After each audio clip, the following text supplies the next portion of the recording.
As you can see, I'm not Praveen. I'm taking his place.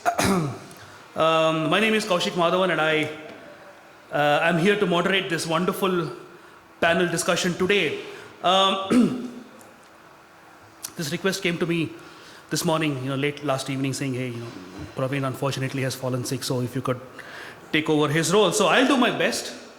As you can see, I'm not prepared. I just have the agenda in front of me. But I hope to wing it, with three wonderful panelists here. I don't think I'll need to worry about anything, right? So with that in mind, I want to start with Pranshu. First of all, Pranshu, a huge round of congratulations to you for successfully launching the home-developed and homegrown infotainment solution, right? A huge round of applause, ladies and gentlemen, to Pranshu and Track and Tell. So Pranshu, I want to start with you. We spoke about this earlier this morning as well, which is if you look at some of the established OEMs or the legacy OEMs, they've always worked with the existing set of suppliers, whether it is global or Chinese or whoever it is, right? So breaking into them has always been a challenge because they are involved right from with the suppliers, right from the co-development and co-creation of the product stage, right, and the solution stage. So how has your journey been, that you've entered this market at this stage, so you are beginning to offer, let's say, aftermarket and retrofitment solutions. So how has this journey been for you, and what could be some of the learnings going forward, for somebody who's looking to get into the entire in-vehicle IVI or in-vehicle infotainment and cockpit space? Tell us your thoughts on that. Okay, thanks. Hi, everyone. So that's a long question. I think it's a 45-minute thing, so I'm going to speak exactly. for 45 minutes. You can minutes. take your time. We've got enough time. All right. So we started Track and Tell in 2007 or so, about 18 years ago. So, so back when we started, phones were on 2G, smartphones did not exist. And, we were trying to do an IoT product. The term IoT did not exist. I just knew there has to be a way to know where my car is, on my laptop, since smartphones did not exist. So that was the starting point. Had some cash from earlier savings, which my wife was not too happy about that I was burning it up at such young an age. I'm still young, but younger. So anyway, started there, bought some hardware from Germany from $400 a piece to develop our software. I'm a software guy, so developing software was easy. Somewhere along the way, I discovered China and cheaper Chinese hardware. So that has been our journey all along. Then there were, in the earlier days, I'm sure everyone has had the problem where you flip over the phone, open the battery cover, remove the battery, put the battery in, and the phone starts working again. Except mine was an IoT device that was embedded in the dashboard of a customer. So I had to send technicians out to unplug the device, replug it, and in the process open the dashboard and reattach the dashboard. So that was basically the turning point where we decided we have to build our own hardware that can handle the telecom issues of no network, software crashing, blah, blah, blah, blah, blah. So 2012 is 5 years after starting. We got our first OEM purchase order. This was for Escorts, now Escorts Koboto, for their backhoe loaders. And then along the way, there have been multiple milestones, and we have reached this point today. So I think the learnings, first, resilience. As a startup guy, you have to believe in your vision. Everybody will tell you you're stupid. I've been told that hundreds of thousands of times, including by my wife. But I never believed her or the others, and here we are today. Second is cash. You need money to survive, right? So we onboarded investors in about 2013. They are still our investors today. Just one quick line. My investor is a gentleman by the name of Brian Acton. He was co-founder of WhatsApp. He was, as I call him, a mere millionaire. Then WhatsApp was bought by Facebook and he became a billionaire.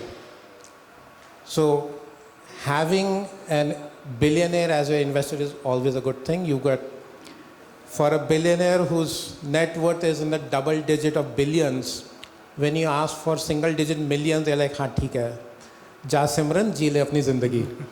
So, cash, access to cash, easy cash, so to speak. Indian VC system would not touch any hardware company. So, that was the second part. The third thing was when we started getting access to OEMs, we were the new kids on the block with zero track record, no OEMs, So, but all along, just to book some revenue, we were in the aftermarket. We were selling our products in the aftermarket. And for us, it wasn't about making profit on every sale. It was about making a name. So when the OEMs did a reference check with the distributors in the aftermarket, this is the feedback that I got from somebody at Hero. They spoke to a distributor with whom we had stopped working, and I had gone and closed that distributor relationship. Reason because the distributor would not make payments to us on time. So his feedback to Hero was the product is good, the company is good, payment ke liye rulate hain. So Hero wasn't concerned about the payment, but they got the thumbs up on the product is good, service is good. Being a software guy, managing the cloud has been a piece of cake. So, those are basically the three learnings I would say. Resilience, cash, and making sure, profits will come later. Make your mark. Interesting, Pranshu, the last point, it actually resonated with me because not many people give enough importance to that, or rather they give too much importance, right? Because the distributor-led relationship, let's say you spoke about, and profitability, not every company has the bandwidth to be able to say, okay, I'll wait for my money to come back in, profits to come back in. You had that luxury. Do you see that as a unique advantage you had, which probably none of the other startups today have? Absolutely. If you don't have cash and you don't, either an investor cash or your own cash that you can bootstrap, it's going to be very hard to survive. I mean, everybody makes mistakes. So when you're running a company, you make mistakes, you hire the wrong guys, you hire a fast-talking sales guy or a marketing guy who promises you the moon but doesn't deliver anything, and you've burnt up money paying salaries for 2 months, 3 months, 4 months, 6 months. So, you make mistakes left, right, center, not knowingly, but you do end up burning cash. Marketing, a lot of OEMs will ask you to submit samples. Then you have to chase them. You have to book flights last minute. You cannot plan in advance. You will not get a confirmation of a meeting. Even if you plan 2 weeks in advance, the meeting will be cancelled the day before. So all of these are cash burns. Yeah. So safe to assume that you are on your way to becoming a double-digit billionaire from a mere millionaire as well, right? Then I'm happy being a crorepati. There you go. Yeah. I wish we could all aspire to that. So Priyank, I'm going to come to you now. You represent a very reputed OEM, and from a Stellantis perspective, today if you look at products and product design, one of the key differentiating factors, is the user experience, right? UX, in any way you may call it, whether it is UX at the vehicle driving experience level, UX at the infotainment interactivity level, or even UX at the interiors comfort convenience level, right? So all this today is being leveraged by the OEMs as differentiating factors, because increasingly, especially with electric vehicles, the underlying platforms are being standardized. They're going to be common, modularity and so on, but the real differentiation is on the software and what the customers interact with. So tell us your perspective on how you see this evolving from a product perspective, and how the needs from different generations of customers are changing. How do you cater to every one of them without having to invest billions, like Pranshu said, on hardware for each and every solution? Thank you for your question, and it's a pleasure being here with the co-panelist. So maybe a very long question. I'll try to precise if I've missed something. No, you can take your time. You can add on. So precisely, UX plays a very important part I think not as an OEM only for us, even for all of you who are using the vehicles. So I personally feel being in a technical era, we utilize a lot of time staying in our vehicles because we are most of us coming from metro cities, some are coming from tier 1 and tier 2 cities. But the time spent in the vehicle is a lot of time which every one of us would like to have a constructive way of utilization for this. So here comes the UX experience. Like Kaushik just mentioned about the comfort in the vehicle. That is one part of UX. On the other side, when we are bringing personalized experience to the users, you can have your mood selected. Depending on that, your playlist could play. You can organize your days better. You have infotainment, which is bringing a lot of constructive features along with telematics, your day-to-day needs. For example, a person who is traveling a lot can customize his day from the home, deciding at what time he need to start. If you're using an EV vehicle, maybe you can decide in the way, if you travel from this route to that, what is your current charge available? How do you plan your whole day journey? Where do you stop and charge it if it is needed? I do agree that the vehicles are nowadays coming with a good range in all of the EV segments, but we still need to plan it better when it comes to an ecosystem, or let's say the infrastructure that we have, which is a developing country infrastructure. So in a nutshell, I would say it is very important for all the OEMs to bring new features. We at Stellantis with the brands in India like Jeep and Citroen are bringing new tech-savvy features. We are committed towards that, and that will improve the user experience definitely. So you can see the new C3 that has been recently launched bring up more features. Basalt also bring the same, and Jeep as well. So moving forward, we are committed towards that. So you will have a good experience, I guess, in all those vehicles. So continuing on that, Priyanka, you spoke about personalization, right? Today, if you look at exactly what you mentioned, today the idea of the OEMs is to have specific packages to different demographics, right? Depending on the customer age, preferences, and so on and so forth. And that is the direction subscription-based services are going, right? But one of the key challenges OEMs have today is that typically for the first 2-3 years of ownership, the subscription is included, right? But at the end of it, when the time comes for renewal, the renewal rates drop like a brick, right? Nobody wants to pay for it. So where do you see the gap there? Is it because the customers are unable to see value in whatever is being provided, or is what is being provided by the OEMs a little too generic, a little too common that there is no value add for me as a customer? So where do you see the gap? I won't say that there is a gap in terms of what is the need and what the OEMs are offering.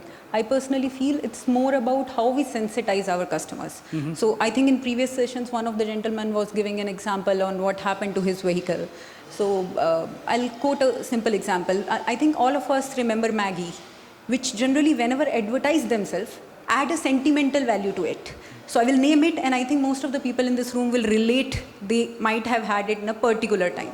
So I think we need to bring those kind of sensitization wherein we need to make our customers understand what is the need of these features. We are coming from a cost-sensitive country wherein it is not easy to go for and ask. If we say that you need it for your data charges, I think it will be fair to say nobody will pay for it.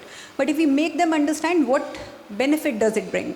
So from the same example that gentleman gave, if the vehicle broke down and you are not able to unlock your vehicle or manage it, in that case, I think if we pitch the scenarios like this, people will understand the need and the market will be a bit different. So I feel it's more about awareness. Yeah, than tangible benefits, measurable benefits that the customer can relate to is what is going to make the difference, right? So Pranchu, sorry, I'll come back to you, Pratik. Pranchu, just to connect on that point, from a telematics solutions or an IoT solutions provider, how do you see the point Priyanka made, tangible benefits, whether for a fleet operator, it could be productivity, improvement in efficiency, right? For a private user, it could be something else, right? How do you see, from a software standpoint, being able to customize it and say that, look, this is the package that you need to push for a fleet customer or for a private customer or something like that? How do you see that differentiation there?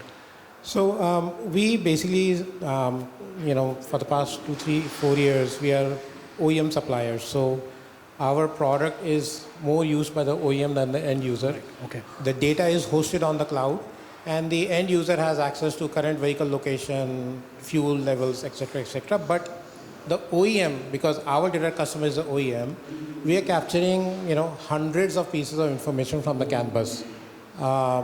Things like TPS, throttle position sensor, setting, how much is the, what gear, ambient temperature, revolutions of the motor or the engine or blah, blah, blah. There's tons of metrics which they are then using to better the vehicle that is the first perspective. Second is insurance or warranty claims, fraudulent warranty claims.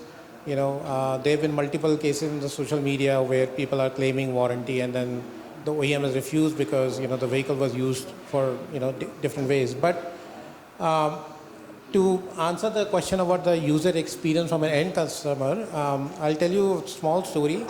When we were in the very early stages, again, when there were smartphones did not exist, we reached out to a BPO cab operator in Gurgaon and we were doing a demo. Earlier, they had to use a laptop to immobilize, remotely shut off the engine of a car. So their previous provider of the telematics devices, they had given them a portal where they log in, select the vehicle ID, and you press the button through the portal, and it will take a few seconds or a minute to unimmobilize. What we had done was a massive jugaad. We had a phone hooked up to a desktop in our office, and that was basically our SMS gateway.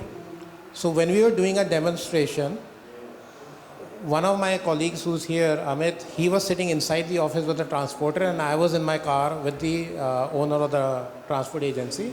And on my phone, I sent an SMS to my so-called SMS gateway with a IMM command which says immobilize and the 4 digits of the vehicle. And the car shut down. And I'm sitting in the driver's seat, I'm turning the key, the car is not cranking, and I said, see, it's not starting. And he thought I was tricking me. He said, Gupta ji, you come out, let me start the car. Fine, you turn the key. The car did not start, obviously, right? That was new to him, that wow, I can do it from my phone. Earlier he would, and laptops were not that popular, this is 2007-8, right? Earlier he was tied to his operations manager sitting in front of a desktop, connectivity issues and all of that, and here is this guy who's saying, I can just send an SMS and immobilize the vehicle. So, if you take something, completely new and it's like a mind-blowing experience, so to speak, in the demo, then the commercials become slightly easier to navigate. Excellent. I think the way you design things and, you create those interfaces, between what is needed and what needs to be affected, makes all the difference. So, Pratik, I want to come to you. I think design is something that, that is even more important when you talk about infotainment, in-vehicle experience, user experience, and so on. So, you are from the National Institute of Design, where you've got students looking at automotive and transportation design, hopefully future vehicle designers, and so on and so forth, right? So, I'll give you an example, from my perspective. So I have a powertrain background, right? So I did my studies with everything revolved around diesel engines, gasoline engines, transmissions, and so on. Design was the last thing in that, right? But today, when we talk about user experience, like Priyanka mentioned, everything is about the connect, emotional connect, physical connect with what's around you in the vehicle. So how has that language changed when you interact with students, or when you have courses, when you educate students? How has that messaging changed from what we used to do earlier, where design was a byproduct, but today design is the center and focus, right? How has that changed? Hello. Yeah, first of all, thank you, Passenger Vehicle Forum and Track and Tell for inviting me. I think I would probably layer the answers to please, this. Please. I'm also an alumni of the same institute that I teach at. I've been lucky enough to do that, and the way we learned, or initially the learning process was, you send someone out to ask a question and get the answer. And when your professor or faculty sends you out, they know you won't get the answer. But you might get a part of it, which then the student will come back to you and say this. Then you say, okay, ask the next question. Right. So it used to be this kind of a pattern, I'm like very simplifying it. But right now with this generation that I work with, I don't think that works. So, and as you might have seen, UX, UI is a very big keyword right now. And everything that probably as the generations grow, we want better experiences. Yep. And as I was listening to the panel itself, I think one thought that came to me is that when you own a vehicle, without even being in the vehicle, what are you thinking about it? What do you think of your vehicle? So at that stage, if you can put a mental image of what one's personal vehicle should be, that's a great success. And that's where design steps in.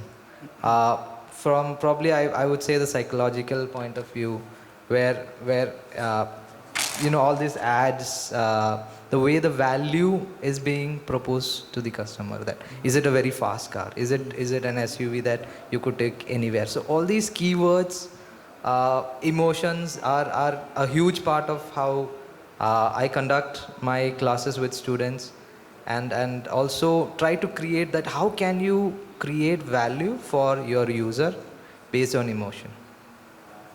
And that has stemmed to maybe outside the exterior design, and now as always into the cockpit. I would take a holistic approach, not just the cockpit area but the interior of a car, because the whole thing of how you think about your car, you pick up the keys, how you unlock it, how you touch each surfaces, how you sit, how you smell, and that all creates a mental impression of what that task is. So as designers, how can we one up each and every new vehicle that we make? And I think that's where a lot of key focus, as you told, is in learning to absorb emotions, to understand what these are, and not just for yourself. If I say that, okay, I create an abstract painting and I feel this is fearful thing that I'm putting out, but others might not seem that. So I become an artist. So that's, I think, a big difference between an artist and a designer. As a designer, you have to create something that each and every person will think is fearful. If I create a sculpture, or if I tell my students to create a sculpture that looks fearful, I tell that every person from the chaiwala to a CEO should look at it, and they should feel the same emotion. And I think these things on a higher level resonates while they're working on the interior, the experience, the personalization, and all. I think have I gone too wide, or No, not at all. I mean, you touched upon a couple of very, very important points, and I want to get your thoughts again. But I'll come to Priyanka. Priyanka, Pratik mentioned about emotions associated with brands, right? It's still part of the entire user experience and in-vehicle experience and so on. I mean, for me, one of the best emotions associated with brand, being a petrol head myself, is with BMW, right? BMW had its taglines like ultimate driving machine or sheer driving pleasure, right? Everything around the driver, everything around the experience. And similarly, even in your brands, right, with the JGC, the JGC stands for Jeep Grand Cherokee, right? So everything related to off-roading and capability and so on, right? That was the emotion associated with that brand. And do you feel that these brand attributes and associations are translated into the interior user experience as well? Like, for example, like with the Jeep or the Grand Cherokee, if you look at the interior touchscreen, you'll get data on gradability, rock crawling, let's say for off-road capability and so on. So do you see that translating into the entire interior user experience as well? What brand associations and emotions are? Yes, definitely. I would say each brand in our global market comes with their own mood board, wherein they are known for their own designs. And Stellantis being an OEM with so many brands inside it, each brand individually has a design philosophy. Correct. And like we said, an emotion associated with it. If a person is going to buy an Alfa Romeo, there is a set of segment, what you expect from that vehicle. Like Kaushik mentioned, if you're specifically talking about Jeep, we are more thinking about off-roading. Of course, people use it on day-to-day things as well. It's a very good vehicle towards that also. But that's how 4x4 vehicles are being interpreted by the audience. So I would say definitely it matters. And when you're building a vehicle, it's not only one side of the aspect. You need to think about interiors, exteriors, the value proposition that you give.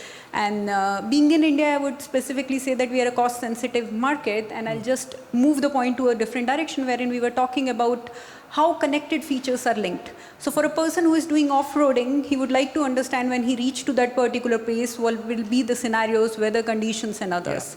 So moving towards the global market, you would find people analyzing their scenarios according to that. So it becomes very important nowadays to understand your customer need and design accordingly. So I would say it's OEM responsibility that becomes to understand what is the need of the customer, and we personalize the things according to that. So, follow-up question, to you and to Pranshu as well. Today, when we talk about interiors, whether it's infotainment or user experience, ADAS, Advanced Driver Assistance Systems, and maybe eventually in India, not right now, some form of autonomous driving features will also creep in, right? We are already having level 1, level 1.5, right? Maybe India will take a while before it comes to 2.5, 3 and so on. But nevertheless, ADAS is still today already being offered by many OEMs as standard features. So from a UX standpoint, Priyanka, how do you see the integration of driver assistance features? Again, from a Stellantis perspective, you said you're right, you've got multiple brands, each one of them having a different brand attribute and association. But when it comes to ADAS and autonomous driving, it's standardized everywhere, right? You've got defined protocols to be able to do it. So how do you see this integration happening at the same time, maintaining your personalization of the environment in the car? So I personally feel ADAS is something which is regulation driven at most of the points. So it helps us define in the terms of innovation, even if we want to go, we don't cross that boundary wherein it becomes a safety concern. So that's very important. So thanks to the regulation that exists towards these scenarios, and we can manage it through. And like you said, in India right now, we have drowsiness detection, we have lane departure checks, and those kind of basic elements of ADAS being introduced. Globally, if I speak about, there are multiple next levels of ADAS being implemented. I don't think it is as a bigger challenge. ADAS is a kind of thing which is still one size fits all kind of scenario, wherein we can develop it being respecting the regulations, we can find out, and it should be more data driven, wherein we analyze and understand how accurate we can make the system as. Because if we go for something wherein we are expecting a complete driverless car, it brings with a lot of responsibility, wherein we have to be sure that the way we are training our system, it has to be trained in that way. So I'll take one small example. If we talk about different languages in India, and I'm pretty sure many of you would be using voice assistants at your home. So earlier, when these systems were launched in India, most of the Indian people, no comments on demographically point of side of it, but we have different accents. So people, maybe in offices, we all are used to speak in English, or very fluent English, but on the other side, people tend to speak in English or Hindi plus English or native languages. So we see our grandparents, we see our kids and others who would like to use it from that perspective. So catching the accent was not a very easy thing, but we introduced NLU there, wherein the languages were trained. Now, irrespective of in which accent you speak, they understand, they respond in the respective correct manner. Not 100% correct, but otherwise. So coming back to the point, I think in ADAS also we need to do it in that way, that we identify what kind of training has to be done for the ECUs so that correct decisions are being taken. On the other side, we are in a developing country. We all know how it works. So there is an equal responsibility on the user who is using this vehicle and the OEM who is introducing to find a mixed blend of it, so that we maintain the safety, because it comes first for any OEM that is in the market. Excellent points, especially on the NLP and vernacular based recognition, right? So it's a little bit of a challenge in India. Hopefully we'll be able to figure that out. So Pranshu, just to continue on that point, right? Now with ADAS again, software, you play a big role on the software side of things, and we were discussing this earlier too, how the difference between aftermarket solutions and OE solutions are. From the aftermarket solution, you can only have maybe audible feedbacks or something like that, but no corrective action can be taken because you're not allowed to tap into the ECUs. So, how do you see that, from a user experience perspective and a software capability perspective, when we see more and more ADAS, regulation-based ADAS technologies becoming standard, but at the same time, there's a whole new potential in the aftermarket out there with such a large vehicle park, where there is an opportunity, but you're not able to do anything. How do you see that here? So, if you look at the aftermarket for infotainments, today there are 2 or 3 categories. One is a single DIN, basic, USB, FM, and so obviously there's no advanced features there, ADAS and everything goes out the window. Then there are things which are, the branded ones, the Blaupunks and Sonys and all of that. They are also, in terms of features, they are not extremely feature rich, but they're good, stable machines, and from a sound box perspective, they have good sound. And the third category is the Chinese imports, which are typically Android-based music systems. They come with some hacked up version of Google Play services. You can run Play Store, download apps and run things. But again, there are some Chinese apps on them that will help you with ADAS. But like you correctly said, they cannot do any corrective action. They can only tell you what's going on. There are also dash cam type things which are recording things and all of that. Now, my personal belief is that people who are driving the premium segment cars do not tinker with them and do not replace the audio systems. So, and those are the cars that come with factory fitted ADAS, right? Your lane departure and other things, the adaptive cruise control, those kind of things are only in the premium segment cars.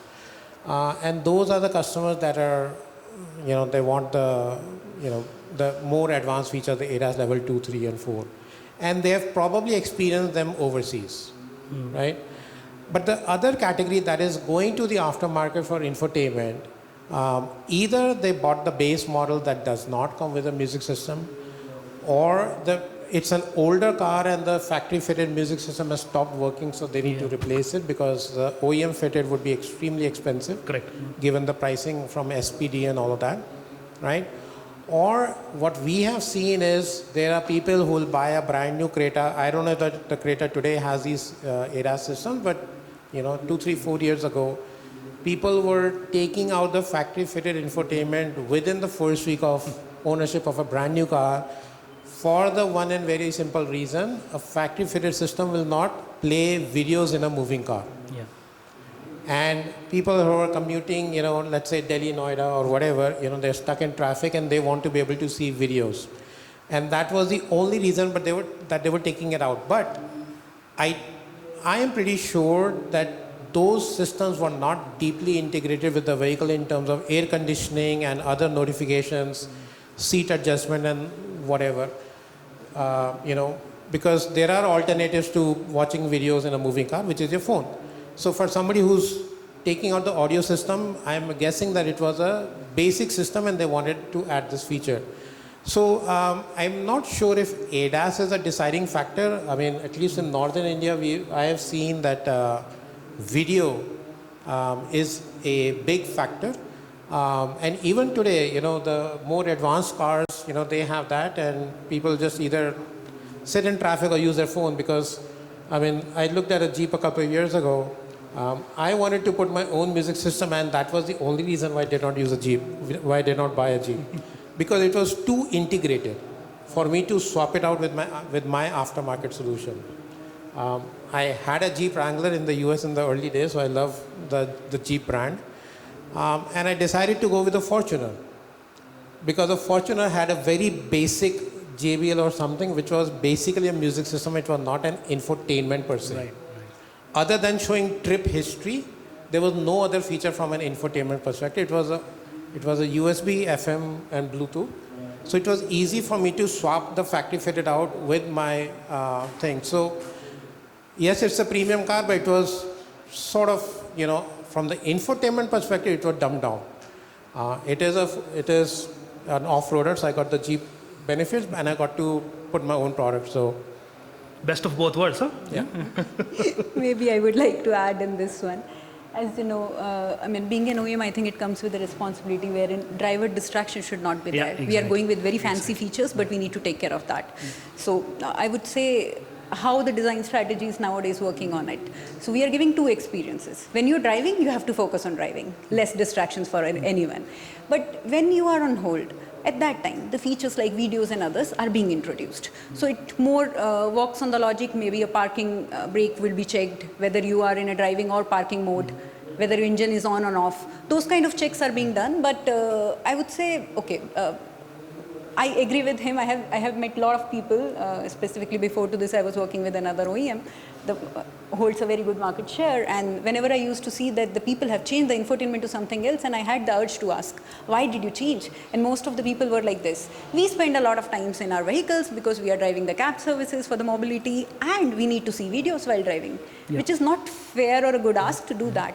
Hence the restrictions are put in place, but we are in, we are in a developing country, and this I think we are innovative in that sense that we are able to figure out workarounds for all these kind of regulations. But I completely agree with you, Priyanka, because I have had one customer who said he does a lot of Delhi Chandigarh trips, which is a 5-hour drive. So he said, I need Netflix. there you go. That will make you think whether you want to hire that cab driver or not, right? But So I was in Hong Kong about a month ago, and I took a cab from Shenzhen to Hong Kong. The driver put the car on automated drive, and he was swapping, on his reels. I had to tell him, put the phone away and drive the car. He said, no, it's driving. I said, no, you need to drive. yeah, I think we've got a long way to go before we can get to, well, it's more of a mindset thing, more than anything else. I think we'll get there eventually. I think I want to come to you again. Now, one of the points I think we discussed earlier as well is, I think Pranshu also touched upon it, is the kind of data that is being generated, within these vehicles, right? So that has brought me to that discussion point where we talk about analytics. On the one hand, you've got tons of data, you don't know what to do with it or how to make sense out of it, which is why there are a lot of data analytics companies coming up. Now, from an institute perspective, right, from an academia perspective, today we are already seeing a lot of live projects from the industry coming into the institutes, right? All the IITs are already doing it. I'm guessing NIT also does it. So how do you see this bridging of the gap in terms of what the industry requires in terms of competencies and capabilities, and what you are doing, in terms of course material and prepping the students to be able to be industry ready for hiring? Tell us your journey on that. I would say I would connect this to the previous answer also, in a way that India is such a diverse market where even within one state you have different accents, or different accents. So that can be from anywhere from 5 to 10 accents. And for an infotainment system with new technology, if it is able to understand what each of this accent wants to do, then it would be good. Because in some accent, you might say something in an inverted negative manner. Another accent, it would be a positive thing. But the infotainment or what the cockpit has to do is probably just raise the temperature by 2 degrees. Yeah. So the point that I'm raising is you need to know the user very well. And this is one key aspect that, especially as an institution, we tell students, always go to your future users, go to and talk to people. Talk to them without any preconceived notions. Mm-hmm. And it's not just going and asking a few questions like, अच्छा आपको ये वाला infotainment system में ये feature डालेंगे तो will you like it? They'll mostly say yeah, we'll like it because, but on the other hand, it's also looking at their body language when suppose they are operating a system that they have right now, or they are doing any task. It could be as trivial as increasing the volume, switching the AC from lower 1 level to 3 level. So we generally teach students to look at all these micro interactions, right, to understand whether what the person is telling is exactly the requirement, or is there any underlying requirement underneath that?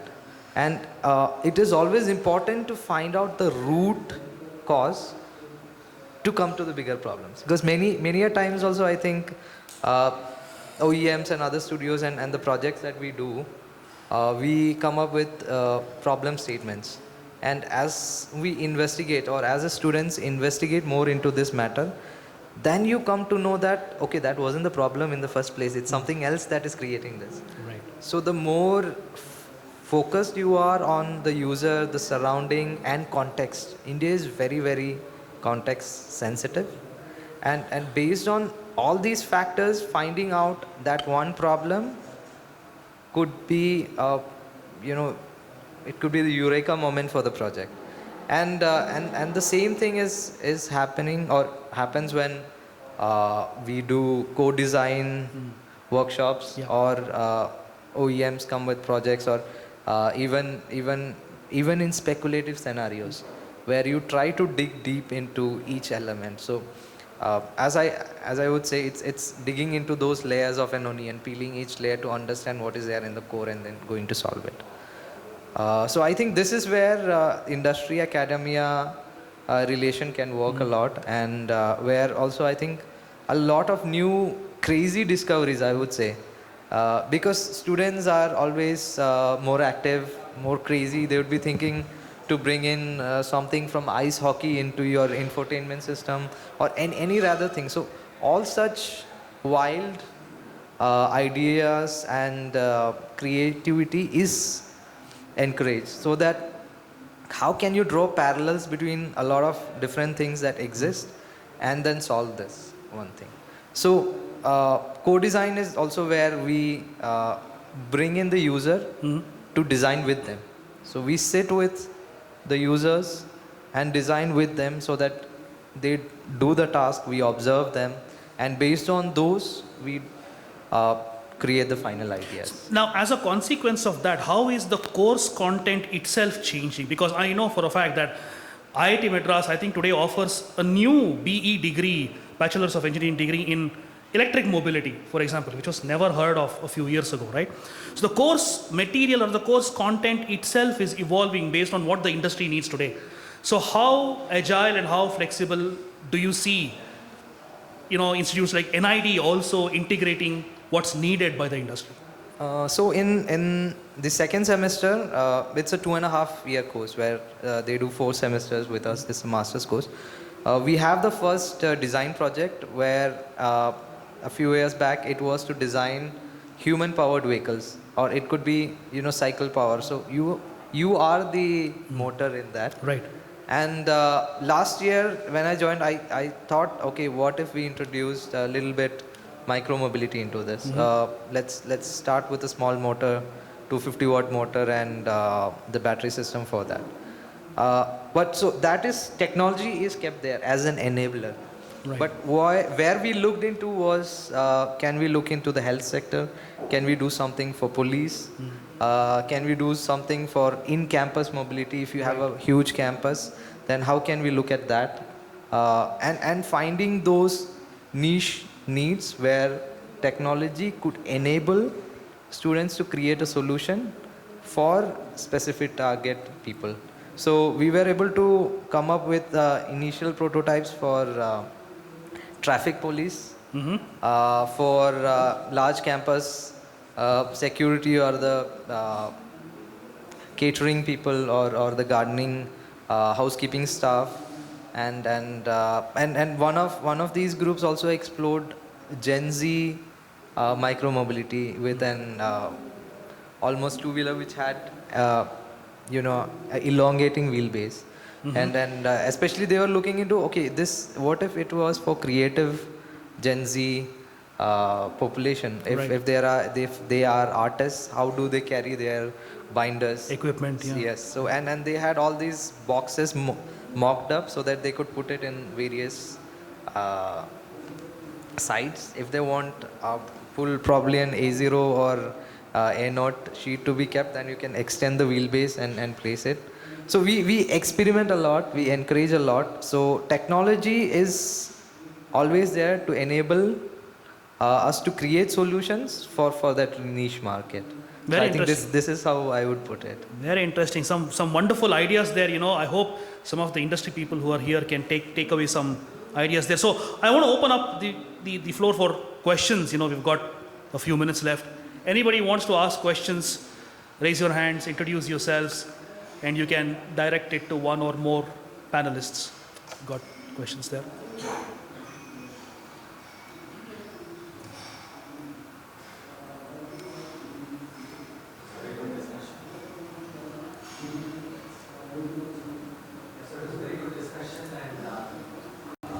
I've started 2 worlds. I was in academia earlier and now I'm in industry. So it's a very fascinating topic that we're discussing here about, how academia and industry actually need to combine and design what the common person wants, right?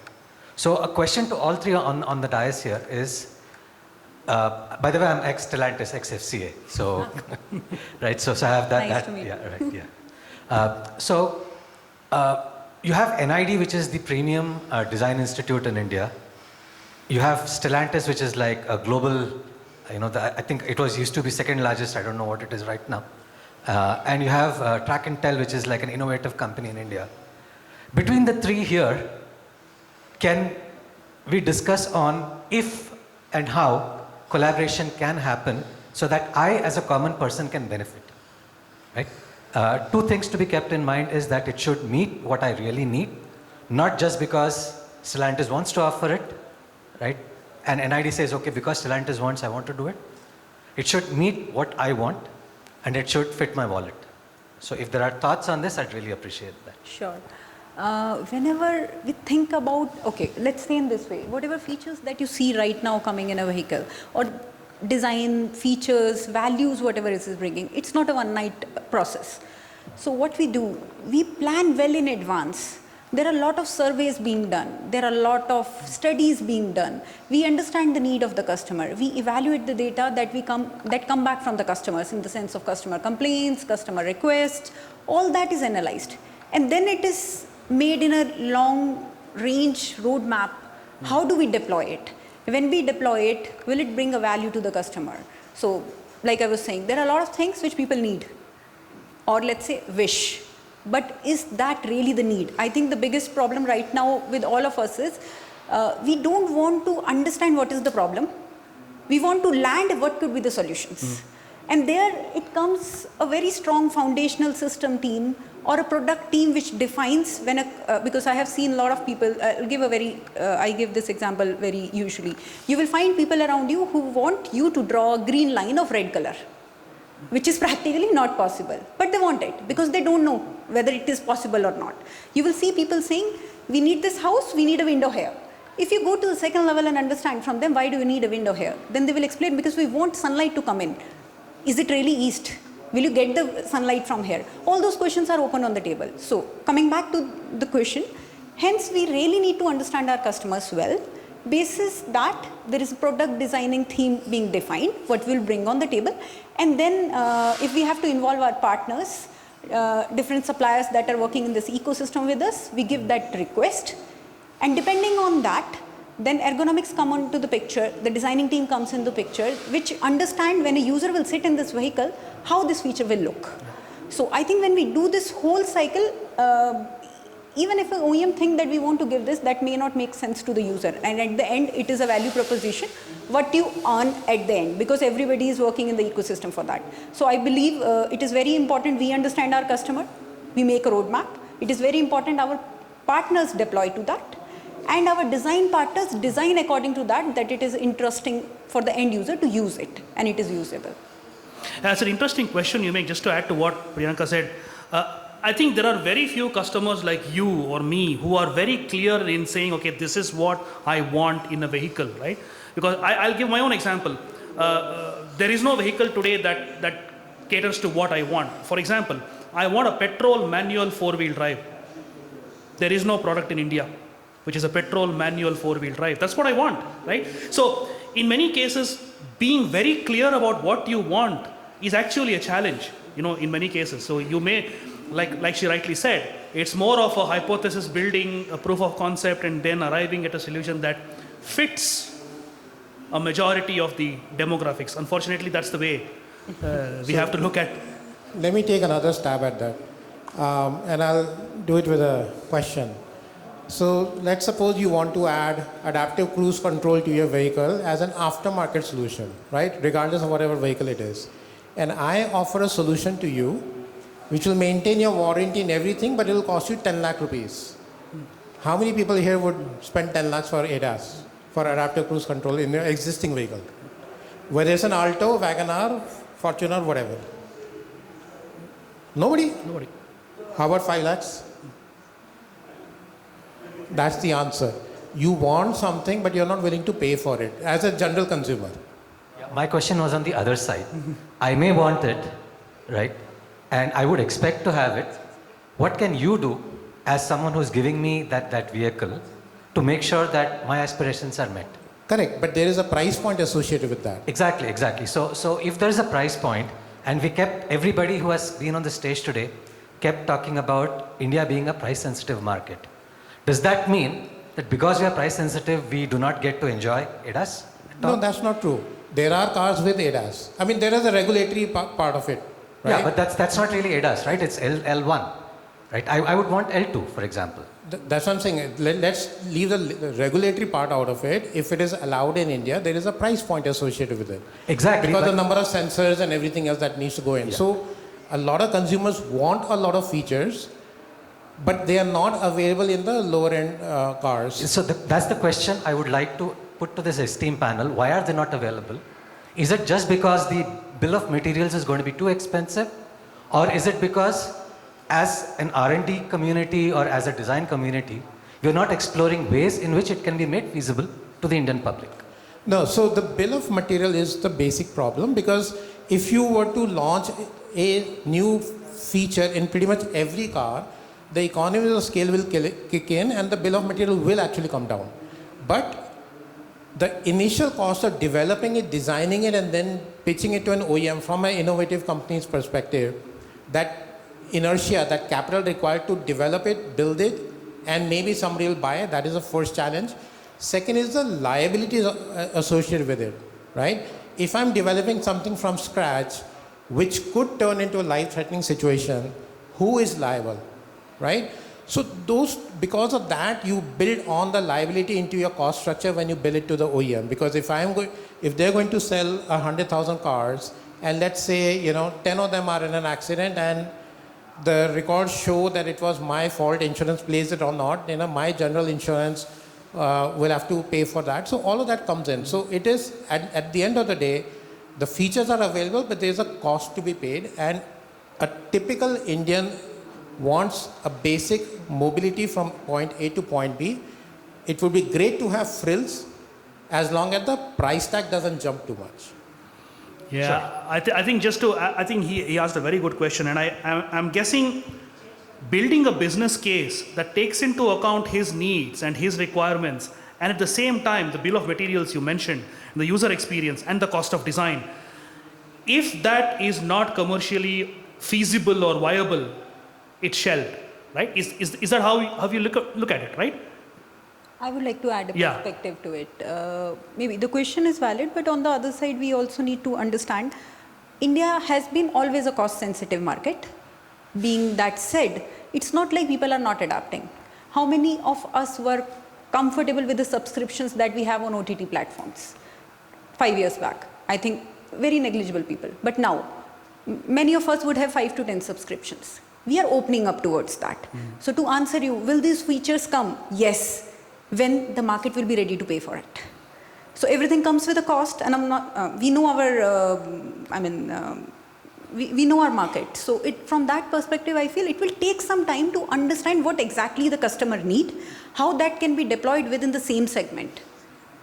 And those features could be brought up. I don't think that any of the OEM is not putting any effort to get those features on the table. You will see where we were 10 years back, people used to have a car and drive it for 15 years. Connectivity was not even in dreams. Sitting at the home and immobilizing from the home, like the example we were discussing, and other scenarios were not even in the picture. But now they are up there. No, but that's the question, right? Is that really a need? Do people in India really want immobilizers? Or would they rather have L1 and L1 plus ADAS? Here, I think I would like to do a little bit of blue sky thinking, keeping apart from the OEMs or the cost involved. What again I would ask would is the thing that you think you want. Is it the actual thing you want?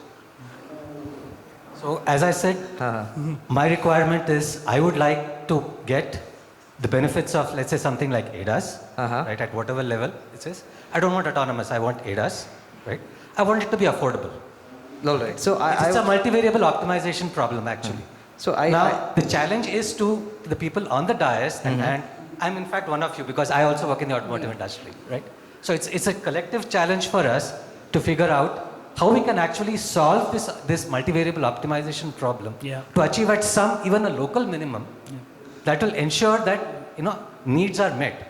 Because right now what happens, and this is my personal experience, is that we blindly copy features from the West, and we either tone them down or we just disable them in the vehicles, including Grand Cherokee, because I worked on the Grand Cherokee, so I know about it. Okay. Yes. So the question now, the basic question is that we've got a design house sitting here, right? We've got an OEM sitting here, and we've got an innovator sitting here. Between these three, can we even talk about coming at a solution that would even bring somewhere close to the optimality that I desire?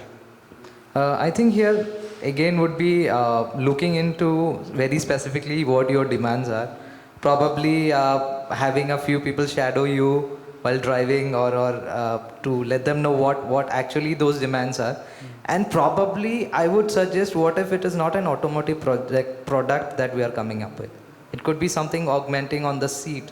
It could be a visual, auditory, or even an olfactory sense which gives you a specific instruction, so that just experiencing it gives you some sort of different control. So I was thinking not from an OEM or a vehicle perspective, it could be any product. And this is again, I told you, a very blue sky thinking, where can something else, can we take parallels from some other sport or whatever it is, and make your wish or need come true. So that would be my take on this, especially to go through different route rather than because you have all the genuine issues of if it is with the regulations and BOM and other stuff. So is there any way other to come up with another product, or to come up with another simple solution? Can we spray some water on your face or any of these wild ideas as I was suggesting? So is it possible to do something like that? So that would be my perspective on this, because we know otherwise the route is a bit hard for right now. Interesting. So it's interesting very thoughts. speculative, very blue sky. I know, That exactly. is a great thing. Yeah, thanks for that. Thanks a lot for that question. We'll take probably one more question, before we wrap up. Anybody else wants to ask, say something? Anybody else? No one? Actually, I was a little worried, how we're going to manage 1 hour with just the four of us. We've exceeded it now. There you go. But anyway, thank you very much once again, my wonderful panelists here. I think I personally learned a lot, from very diverse perspectives, and the fact that we need to think outside the box, as Pratik mentioned, like even it could be an automotive product or a feature in the end, but looking at it from a non-automotive angle probably is going to open up a lot of new angles and perspectives that we can take back and translate them into features. So with that, thank you very much once again, everyone. You've been a wonderful audience. But of course, please do interact with the panelists, when we are off the stage. Thank once again, Rohit and Threefold for this wonderful opportunity. All the very best to you. Thanks.